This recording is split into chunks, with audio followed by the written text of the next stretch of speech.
बच्चा एक क्वेश्चन करते हैं जेईई मेन 2025 का, जिसमें क्वेश्चन में गिवन है particle move along the x axis and displacement x with time. इस क्वेश्चन में किसी पार्टिकल का क्या दिया है, डिस्प्लेसमेंट दिया है। डिस्प्लेसमेंट में दिया है कि जो डिस्प्लेसमेंट है वो मेरा फंक्शन है टाइम का, मतलब टाइम के चेंज होने से मेरा डिस्प्लेसमेंट चेंज हो रहा है, प्लस सी टी माइनस 2 का होल स्क्वायर। अब बोला है कोई इनमें C naught and C constant हैं, then which of the following statement is correct. तो पहले एक्सेलरेशन पूछा है और फिर ऑप्शन में देखो ए ऑप्शन, बी ऑप्शन और डी ऑप्शन में कहीं ना कहीं क्या पूछा है, एक्सेलरेशन, और सी ऑप्शन में क्या पूछा है, वेलोसिटी। तो हमें फॉर्मूला पता है D X by D T change in position with respect to time is equals to क्या रहता है, वेलोसिटी। तो इसका हम डिफ्रेंशिएशन कर दे किसके रेस्पेक्ट में, टाइम के रेस्पेक्ट में।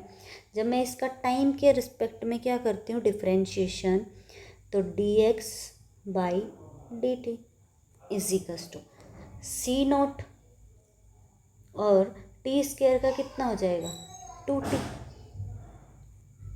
प्लस इस 2 का क्यों नहीं किया, क्योंकि 2 कांस्टेंट है, तो इसका डिफरेंशिएशन क्या आ जाता है बच्चा, 0। अब c कांस्टेंट है, इस फंक्शन का करेंगे तो 2 कहाँ आएगा, आगे आ जाएगा, और एक पावर घट के t माइनस 2 का क्या बन जाएगा, पावर 1 बन जाएगा। तो यहाँ से वेलोसिटी आ गई c note 2t plus 2c t minus 2। But velocity तो ऑप्शन में 4c दे रखी है, ये तो उससे मैच ही नहीं कर रहा। ठीक है, वेलोसिटी आ गई। अब क्वेश्चन में एक्सेलरेशन है, एक्सेलरेशन क्या होता है, D V by D T is equals to acceleration.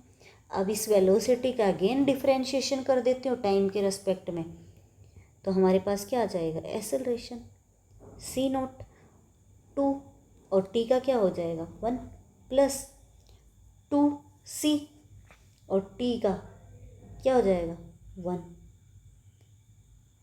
तो ये एक्सेलरेशन होता है 2c note plus 2c।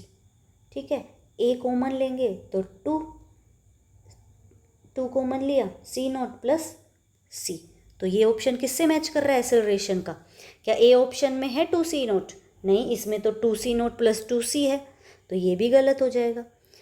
Acceleration 2c नहीं है, क्या है 2c प्लस 2c नोट, तो ऑप्शन क्या आ जाएगा, डी ऑप्शन।